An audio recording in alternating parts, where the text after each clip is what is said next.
Pigeon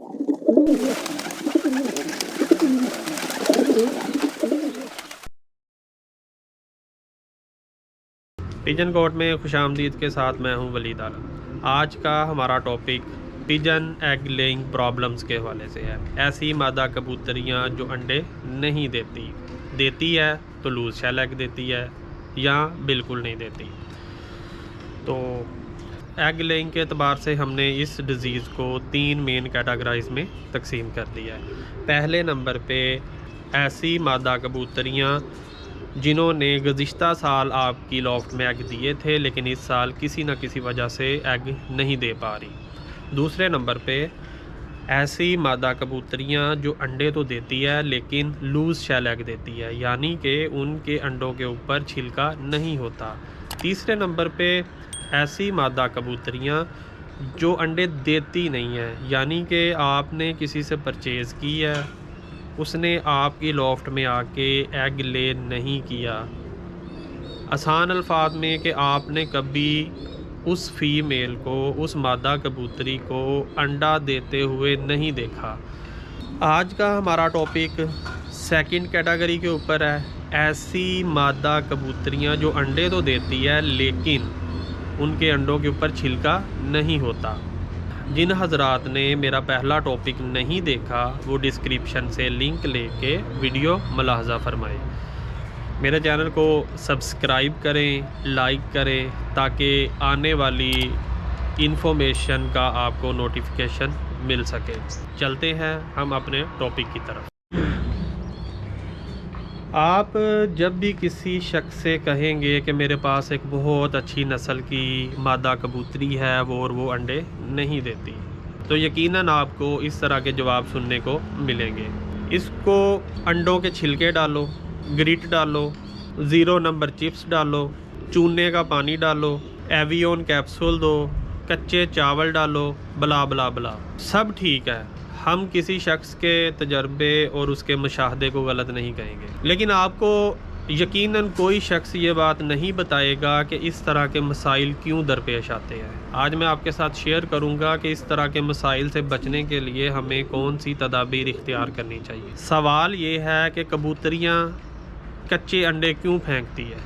हमारे मुशाहदे के मुताबिक ऐसी कबूतरियाँ कच्चे अंडे फेंकना शुरू कर देती है जिसको आप लोगों ने कच्ची उम्र में ब्रीडिंग में डाल दिया हो। मतलब कि अभी उसकी उम्र मुकम्मल नहीं हुई थी, अभी उसके पर मुकम्मल नहीं हुए थे, तो आपने उसको किसी मेल के साथ लगा दिया।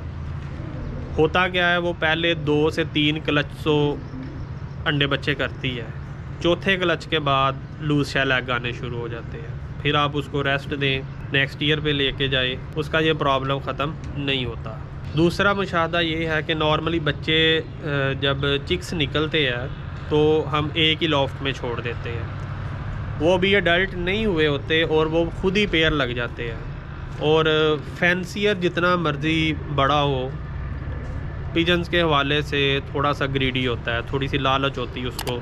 माइंड में तो यही आता है कि चलो पेयर लग गया है, एक क्लच ले लेते हैं। तो इस तरह की गलतियां ना किया करें। अपनी लॉफ्ट के अंदर आप अपने कीमती बर्ड जो है वो इसी तरह ज़ाया कर लेते हैं। ये पहली प्रॉब्लम थी। दूसरी वजह होती है रेगुलर ब्रीडिंग। 3 से 4 क्लच इनफ होते हैं एक साल के अंदर।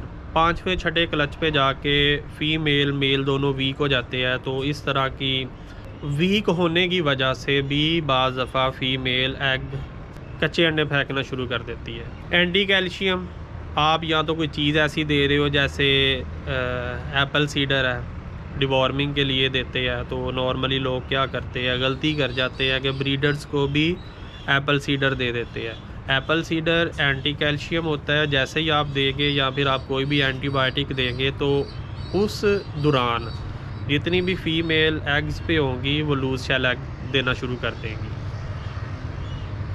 तीसरी वजह जो सामने आती है, आपके पास एक अच्छा मेल है, आप अपने किसी दोस्त को या फिर किसी फैंसियर को रिक्वेस्ट करते हो कि हमें एक फ़ीमेल चाहिए। वो क्या करता है, 7वें 8वें पर की फ़ीमेल उठा के आपको दे देता है। आप ला के वैसे ही किसी मेल के साथ लगा देते हो, तो वो 2-3 क्लच तो सही करती है, उसके बाद लूज शेल एग देना शुरू कर देती।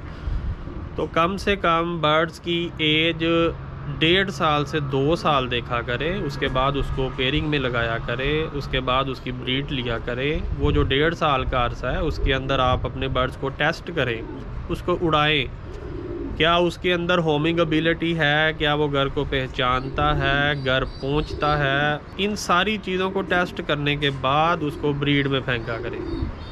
पहले ब्रीड लेना कोई बड़ी बात नहीं, दाने का भी ज़िया है। हमें ये भी नहीं पता होता कि बर्ड्स टेस्टेड है, नॉन टेस्टेड है, इनका रिज़ल्ट है, नहीं रिज़ल्ट है। हमें उठाया ब्रीडिंग में फेंक दिया, उसके बाद जब बच्चे उड़ाए कोई घर ही नहीं पहुंचा। तो बर्ड्स पहले 2 साल टिका के उड़ाया करें। जब आपको पता हो कि इनके अंदर स्टेमिना है, इनकी होमिंग एबिलिटी स्ट्रॉन्ग है, ये दूर से घर वापस आते हैं, फिर उनकी आइज़ टेस्ट करें। उसके अंदर अगर ब्रीडिंग लाइंस है तो उसको ब्रीडिंग में डालें। अगर जो जस्ट परफॉर्मर है तो उसको उड़ाते रहें। उसको ब्रीडिंग में डालने का कोई फ़ायदा नहीं है, वो ना ही डालना चाहिए। चौथे नंबर पे ये ऐसी मादा कबूतरियाँ होती हैं जिनके वालदैन कच्ची उम्र में पेयरिंग में गए हो। ज़रूरी नहीं है कि वो जो फीमेल आप लगा रहे हो वो खुद कच्ची उम्र में गई हो सकता है कि उनके जो पेरेंट थे वो कच्ची उम्र में पेयरिंग में गए हो, और वो कच्ची उम्र का चिक्स जो है वो आपने 2 साल उड़ाया, 1 साल उड़ाया, उड़ाने के बाद जो है वो आपने ब्रीडिंग में डाला, 1-2 क्लच अच्छे आए, उसके बाद वो लूज शेल एग देना शुरू कर देते हैं। तो इन तमाम चीज़ों को अवॉइड किया करें, बर्ड्स को टेस्ट किया करें, उसके बाद ब्रीडिंग में डाला करें। अब हम चलते हैं इस मसले के सलूशन की तरफ। इस मसले का हल क्या है?